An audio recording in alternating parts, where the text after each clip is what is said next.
ये जो उपादान के प्रकट होने के लिए निमित्त रूप साधन सामग्री या साधन सामग्री रूप निमित्त का कथन किया गया है, इसका भी बड़ा महत्व है। निमित्त और उपादान दोनों साथ साथ होना चाहिए। अकेला निमित्त भी काम नहीं करा सकता, अकेला उपादान भी काम नहीं करा सकता। दोनों का योग बने और परिणाम विशुद्धि हो। एक बार क्या हुआ, बच्चा बड़ा हो गया, उसे पढ़ते नहीं बनता था। कोई भी किताब उसके सामने रखी जाए पढ़ नहीं पाता था। तो किसी ने उससे कहा कि तुम इतने बड़े हो गए और तुमसे पढ़ते नहीं बन रहा, ऐसा करो एक अच्छा चश्मा बनवा लो, चश्मा लगाने से पढ़ते बनने लगता है। क्या? चश्मा लगा लो तो पढ़ते बनने लगता है। अब उसको अच्छा महंगा सा चश्मा बनवा दिया गया। अब लगा के फिर पढ़ना शुरू किया उसने, फिर पढ़ते नहीं बन रहा, फिर पढ़ते नहीं बन रहा। तो उसने कहा भैया तुमने कहा था चश्मा लगा लो, इतना पैसा खर्च कर दिया, इतना महंगा वाला चश्मा लगा लिया, अभी भी पढ़ते नहीं बन रहा। अब वो ऐसी बातचीत कर रहे थे, बिना चश्मे के भी पढ़ते नहीं बन रहा, तब चश्मा लगा लिया तो भी पढ़ते नहीं बन रहा। तो कोई एक समझदार व्यक्ति सुन रहा था, फिर वो कहने लगा भैया ये तो बताओ तुम कौन सी क्लास तक पढ़े हो? तो कहने लगा हम क्लास तो एक भी नहीं पढ़े, क्लास एक भी नहीं पढ़े। अब क्लास एक भी नहीं पढ़े, अक्षर ज्ञान तो मेरे कुछ है ही नहीं, तो चश्मा लगाने से अकेले क्या होगा? अरे कोई पढ़ा लिखा हो, आई साइट वीक हो रही हो, कोई प्रॉब्लम आ रही हो, तो डॉक्टर सजेस्ट करता कि भाई साहब उम्र के हिसाब से थोड़ा देख लो, नंबर नंबर आ गया होगा, आप चश्मा लगा लो। अगर ऐसा कोई व्यक्ति चश्मा लगाए तो चश्मा उसके देखने में सहयोगी हो सकता है, लेकिन पढ़ने की योग्यता तो उसकी अपनी होना चाहिए ना। पढ़ने की योग्यता नहीं है तो अकेला चश्मा कैसे सहकारी होगा? और पढ़ने की योग्यता है और आई साइड वीक हो रही है, चश्मा नहीं है, तो भी नहीं पढ़ पाएगा, तो भी नहीं पढ़ पाएगा। गणेश प्रसाद जी वर्णी हुए हैं, अच्छे विद्वान रहे, साधक रहे, नाम काफी चलता रहा उनका। ईसरी की बात है, ईसरी में कोई विद्वान उनसे चर्चा करने आया, चर्चा करने आया, तो वही यही चर्चा, ये है वो है, ऐसा है वैसा है, व्यवहार नय निश्चय नय आदि आदि निमित्त उपादान की चर्चा चलती रही।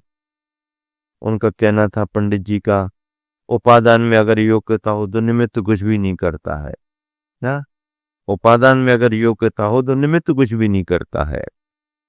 तो वर्णी जी कहने लगे पंडित जी ऐसा तो नहीं है, आपने कहाँ पढ़ा? हमने तो पढ़ा है फलाने फलाने ग्रंथ में। तो वर्णी जी कहने लगे हमने भी पढ़ा है, इस ग्रंथ में ऐसा लिखा है कि निमित्त भी कार्यकारी होता है, निमित्त भी सहकारी होता है। बोले नहीं नहीं, कहाँ लिखा बताओ। अब ग्रंथ उनके सामने रख दिया, अब वो जेब में हाथ डाल के चश्मा निकालने लगे। चश्मा निकालने लगे तो वर्णी जी ने हाथ पकड़ लिया, क्या कर रहे? अरे बोले चश्मा तो लगाने दो पहले, तब तो पढ़ेंगे। तो बोले अगर तुम्हारे उपादान में पढ़ने की योग्यता तो चश्मा की जरूरत क्या है, चश्मे की जरूरत क्या है?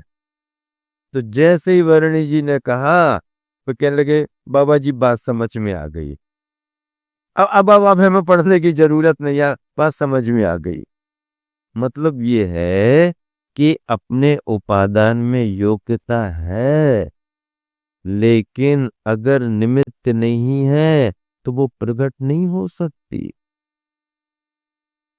सिद्ध परमात्मा में ऊर्ध्वगमन स्वभाव आ गया, सिद्ध बन गए, ऊर्ध्वगमन स्वभाव आ गया, ऊपर ऊपर ऊपर ऊपर ऊपर सिद्धालय तक पहुंच गए।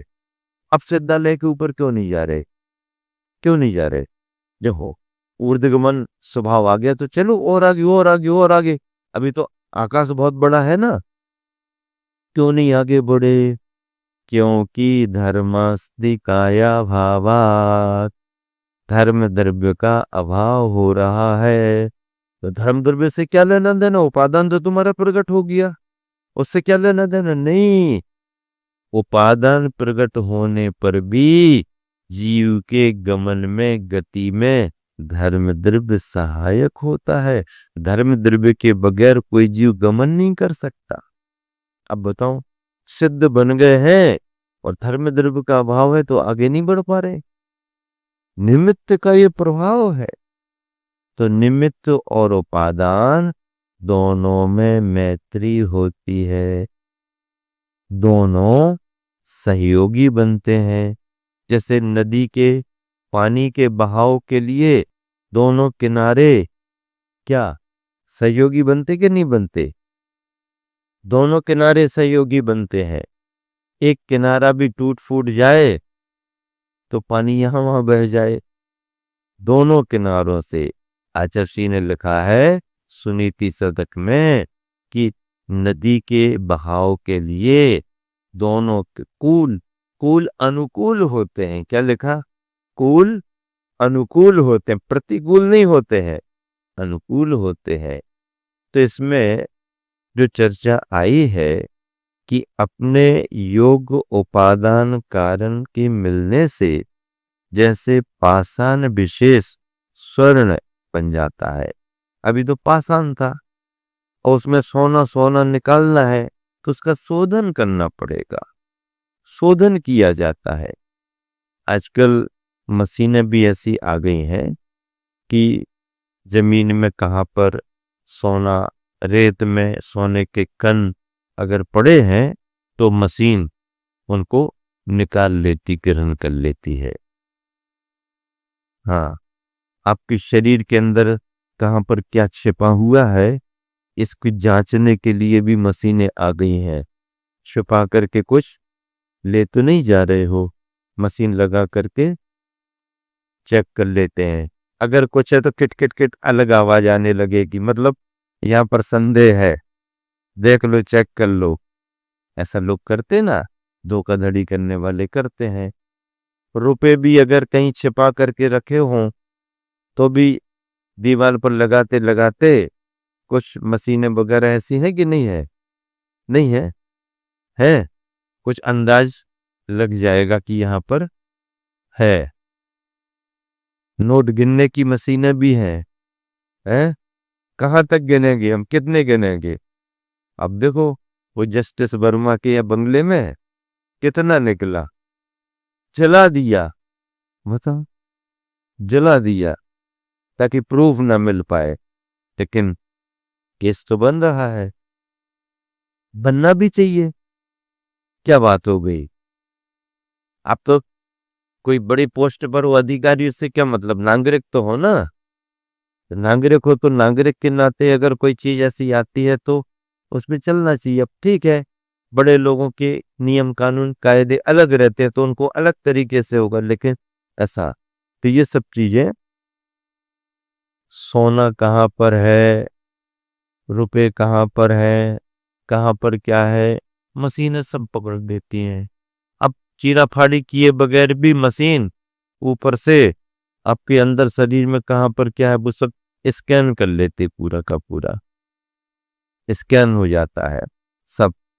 तो सोना पाषाण में है।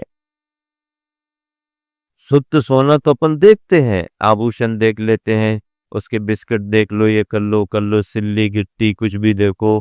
लेकिन जब ये सोना पत्थरों में अगर है तो वो जल्दी पकड़ में नहीं आता।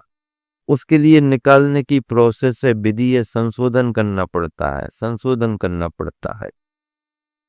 तो उसको जैसे विधि पद्धति से सोना निकाल लिया जाता है, ऐसे ही इस जीव द्रव्य को शुद्ध बनाने का भी उपाय है। ये जीव शुद्ध कैसे बने। अब शुद्ध कैसे बने तो पहले तो ये विचार करना पड़ेगा अशुद्ध कैसे हो गया। जीव स्वभाव से शुद्ध है। अब ये कथन तो ठीक है, इसको मान ही रहे हैं कि जीव स्वभाव से शुद्ध है, लेकिन हमारा प्रश्न ये है कि अगर जीव शुद्ध है और वर्तमान में भी शुद्ध है आत्मा, तो फिर उसकी पर्याय भी शुद्ध निकलनी चाहिए। शुद्ध द्रव्य की पर्याय शुद्ध निकलेगी। अब अगर तुम्हारी पर्याय नर नार का रूप 4 गतियों की निकल रही, अभी मनुष्य हो, फिर देव बनोगे, फिर ये करोगे वो करोगे, 4 गतियों के शरीर धारण करोगे, तो ये 4 गतियों के शरीर धारण करना जीव की स्वभाव पर्याय नहीं है, ये विभाव पर्याय है। विभाव में भी विभाव व्यंजन पर्याय है। नर नारकादि जो जीव की पर्याय है, ये विभाव व्यंजन पर्याय है। व्यंजन पर्याय इसलिए टिकी हुई है, लंबे समय तक जा रही, देखने में आ रही, पकड़ने में आ रही। कोई 100 साल, कोई 50 साल, कोई 75 साल, कोई 80 साल स्वर्ग में चला गया, देव में तो 10,000 बरस से लेकर के 33 सागर, नरक में चला जाए तो 10,000 बरस से लेकर के 33 सागर चले जाओ। ये व्यंजन पर्याय, विभाव व्यंजन पर्याय, जीव की नर नारकादि जो पर्याय निकल रही हैं, ये विभाव व्यंजन पर्याय है। स्वभाव व्यंजन पर्याय अलग, केवल ज्ञान आदि लेंगे, अर्थ पर्याय अलग लेंगे। तो मनुष्य की अगर विभाव व्यंजन पर्याय निकल रही है, इसका मतलब अभी उसके अंदर के आत्मद्रव्य का परिणमन अशुद्ध रूप में हो रहा। नहीं नहीं, समय सार में तो कहा है आत्मा शुद्ध है, हम भी तो मान रहे आत्मा शुद्ध है, स्वभाव से शुद्ध है, प्रकट रूप में शुद्ध नहीं है। प्रकट रूप में अभी अशुद्ध अवस्था में, क्यों? राग द्वेष का परिणाम चल रहा, उससे कर्म बंध हुआ वो चल रहा, ये अशुद्ध परिणमन है। स्वभाव से शुद्ध है, तो ऐसे स्वभाव से शुद्ध इस आत्मा को प्रकट रूप में शुद्ध बनाने के साधन क्या है?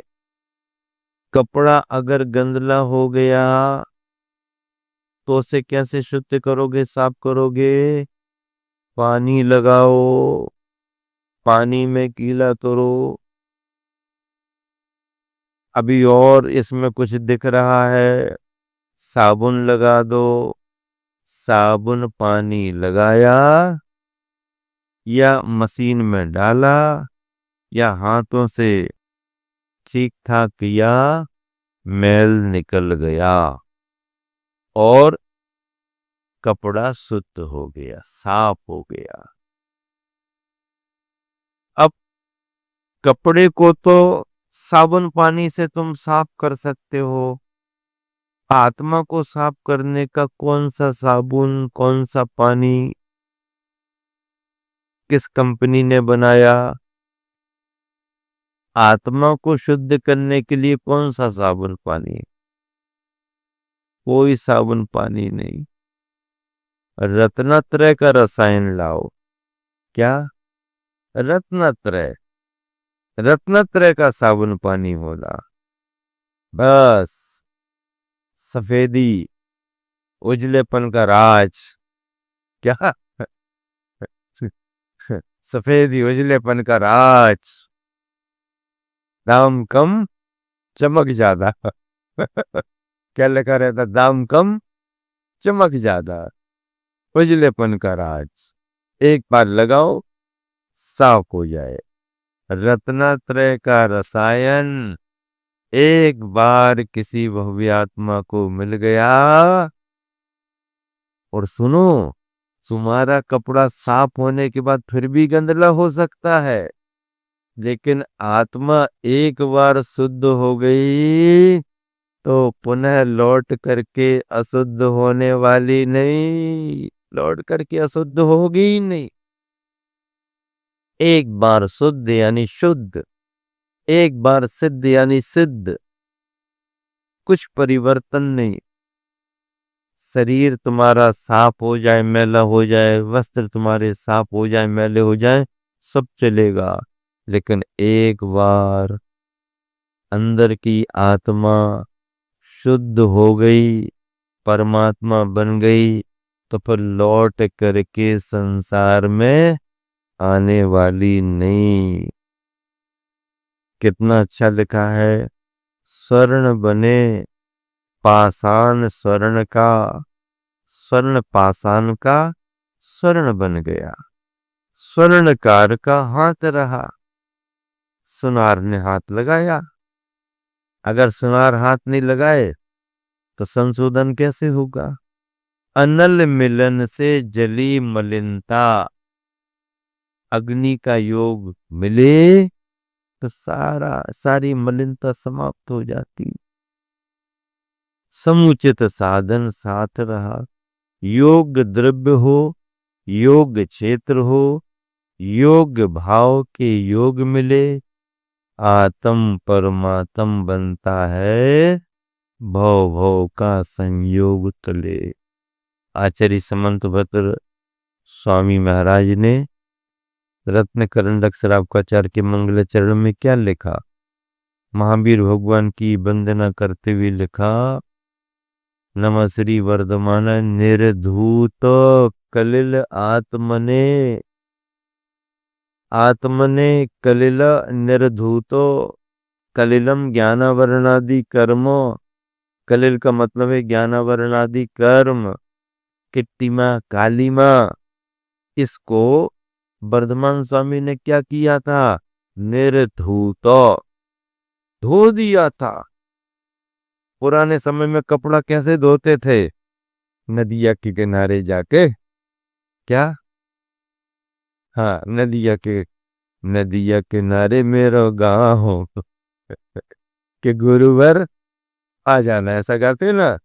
तो जब गांव नदियों के किनारे बसते थे और सारे काम उन्हीं से होते थे, नहाना धोना कपड़े, तो वो उनको देखो उठाकर पटक पटक करके, पटक पटक करके, पटक पटक करके, तभी तो उनने लिखा फिर आलोचना पर, नदियन बिच चीर धुआए, चीर यानी कपड़ा, नदियन बिच चीर धुआए, कोसन के जीव मराए। उस कवि की भावना देखो, हमने इतना पटक पटक करके ऐसे धोया वैसे धोया वस्त्रों को, कितने सारे जीवों का संहार किया। आलोचना कर रहा है, निंदा गरिया कर रहा है, पश्चाताप कर रहा है, उसमें पाठ में कर रहा है। हम पढ़ करके अपने भावों को करते हैं, लेकिन जब भी आलोचना पाठ पढ़ते हैं तो मुझे ये विचार आता है, अब ना तो नदियां रही और न नदिया पर जाकर के कपड़ा धोने वाले रहे, तब आलोचना पाठ में फिर क्या करें? वही पढ़ते रहे क्या? अब उसका अर्थ आप वॉशिंग मशीन में लगा लो, है, नल पानी धुलाए, नालियों में बहाए, ये करो। अब इसका मतलब ये है कि ये आलोचना पाठ तो पुराने समय का हो गया, अब आज के हिसाब से आलोचना पाठ अलग लिखना पड़ेगा, है, आज के हिसाब से अलग लिखना पड़ेगा। ईंधन बिन शोध जलायो, अब वो ईंधन कहाँ है जो शोधन करके जलाओ? अब जो कुछ भी है, गैस चूल्हा बिन शोधन जलायो, वॉशिंग मशीन बिन देखे चलाई। अब आपको ये करना पड़े, समय के अनुसार जिस साधन का आप उपयोग कर रहे हो उसमें अगर आपका प्रमाद होता है, उसमें दोष दिखते हैं, तो उसकी आलोचना पाठ करना शुद्धता के लिए, और ऐसे विशुद्ध परिणामों से, रत्नत्रय के रसायन से, राग द्वेष और घातिया कर्मों को जो नष्ट किया जाता है, वही अपने को सिद्ध बनाने का साधन माना गया है। समय आपका हो गया, विराम देता हूं। महावीर भगवान की